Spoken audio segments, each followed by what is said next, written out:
এই সবজির নাম কি বলেন তো? এই সবজির নাম হচ্ছে মিষ্টি কুমড়া। এই মিষ্টি কুমড়ার রেসিপি, মিষ্টি কুমড়ার ভাজি বা হচ্ছে ঘাটি খেতে খুব স্বাদ হয়। কিন্তু সেটা যদি নিজের গাছের মিষ্টি কুমড়া হয় তাহলে মনে হয় এর স্বাদটা একটু বেশি হয়। আসসালামু আলাইকুম, সবাই কেমন আছেন? আশা করি সবাই ভালো আছেন।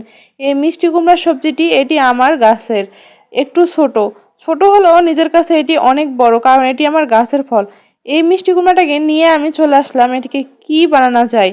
তো চলুন, আজকে আমি এই মিষ্টি কুমড়া, আমার গাছের মিষ্টি কুমড়া দিয়ে যে রেসিপিটি বানালাম সেটি আপনাদের সবার সামনে শেয়ার করি। প্রথমে আমি এই মিষ্টি কুমড়াটাকে কেটে ভালোভাবে নিয়েছি। তারপরে এই হচ্ছে পিস পিস করে কেটে নেওয়ার পর আমি এটাকে ভাজি করব, এজন্য চিকন চিকন করে কেটে নিব। তবে এই মিষ্টি কুমড়ার বিচিগুলো আমার কাছে খুব ভালো লাগে খেতে। আমি মিষ্টি কুমড়ার বিচিগুলো ফেলে না দিয়ে আরেকটা বাটিতে ভালো করে তুলে নিব। আর মিষ্টি কুমড়ার ভিতরে যে জালিগুলো আছে ওই জালিগুলা একটু ভালোভাবে পরিষ্কার করে নিব। তো দেখতেই পাচ্ছেন আমার মিষ্টি কুমড়া কাটা হয়ে গেছে। এখন এগুলোকে আমি ভালোভাবে ধুয়ে পরিষ্কার করে নিব। এদিকে চুলার উপর আমি নিয়ে নিলাম একটা পাতিল। পাতিলের মধ্যে দিয়ে দিলাম হচ্ছে কাঁচা মরিচ এবং কাঁচা পেঁয়াজ। পেঁয়াজটা একটু কমই দিবেন, কারণ ভাজির ক্ষেত্রে এত পেঁয়াজ লাগে না। তেল দিয়ে গরম হয়ে আসার পর এর মধ্যে আমি দিয়ে দিব হলুদ।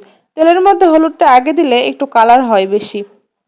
তারপর এখানে আমি দিয়ে দিলাম শুকনা মরিচের গুঁড়া। এখানে কম মরিচের গুঁড়া দিয়েছিলাম, কারণ মিষ্টি কুমড়া একটু মিষ্টি মিষ্টি হয়, ঝাল বেশি দিলে ভালো লাগবে না খেতে। তারপর আমি মিষ্টি কুমড়াগুলোকে দিয়ে দিলাম। তারপর এরপর আমি লবণটা ভালোভাবে দিয়ে দিলাম, প্রয়োজন মতো আপনারা লবণ নিয়ে নেবেন। তারপর আমি ভালোভাবে সল্লা দিয়ে এভাবে নাড়ানাড়ি করলাম যাতে নিচের পেঁয়াজগুলো পুড়ে না লাগে। এভাবে মাখামাখি করার পর আমি এখানে একটু পানি দেব না, ঢাকনা দিয়ে ঢেকে দিব।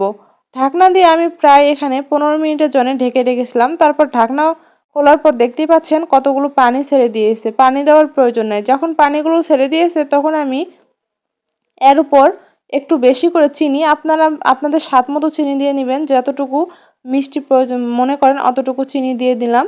তারপর আমি দেখতেছিলাম হচ্ছে মিষ্টি কুমড়াগুলা কি হচ্ছে নরম হয়েছিল নাকি শক্ত ছিল। তো দেখতেছিলাম ভালোই নরম হয়েছিল। আবারও আমি ঢেকে রাখলাম 10 মিনিটের জন্য। 10 মিনিট পর ঢাকনা তোলার পর দেখতেছি একবারে ভালো হয়ে গিয়েছে। এখন আমি এটিকে একটা বাটিতে ভালোভাবে তুলে নিব। তারপর আমি এখানে নিয়ে নিয়েছি ছোট ছোট মাছ। এগুলাকে আপনারা কি মাছ বলেন আমি জানি না, এগুলো আমার কাছে ছোট মাছ। এগুলো আমি ভাজি করার জন্য আবার কড়াইয়ের মধ্যে নিয়ে নিলাম পেঁয়াজ আর কাঁচামরিচ। তারপর নিয়ে নিলাম সামান্য একটু তেল। তেলটা এখানে একটু বেশি নিয়েছি, কারণ যেহেতু আমি এই মাছগুলোকে ভাজি করব। ছোট মাছের ভাজি খেতে আমার খুব ভালো লাগে।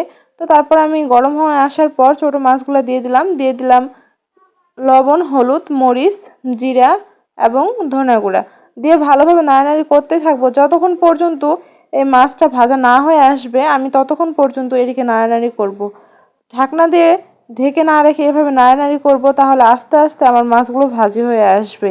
আপনারা যখনই রান্না করবেন চুলার জালটা একটু কম করে দিবেন। আর কেননা হচ্ছে চুলার জাল যদি কম দিয়ে রান্না করেন তাহলে সেই রান্নার স্বাদ অন্যরকম হয় এবং খেতে ভালোও লাগে। তো অবশেষে আমার এই ভাজি রেসিপিও হয়ে গেছে। এখন আমি দেখিয়ে নিচ্ছি আপনাদের এই যে আমার ভাজি কতটুকু হয়েছে। ও খুব অল্প, কিন্তু আমার কাছে খুব ভালো লেগেছিল। এই যে আমার মিষ্টি কুমড়া ভাজি, এটিও অনেক মজার হয়েছিল। তারপর আমি দুপুরের জন্য গরম ভাত একবার প্লেটের মধ্যে উঠে নিলাম। এক সাইডে দিলাম মিষ্টি কুমড়ার ভাজি আর এক সাইডে নিলাম মাছের ভাজি। যেহেতু আমার নিজের গাছের সবজি খেতে অবশ্যই অনেক মজা হয়েছে। আপনারা সবাই কমেন্টে জানাবেন। আল্লাহ হাফেজ, সবাই ভালো থাকবেন।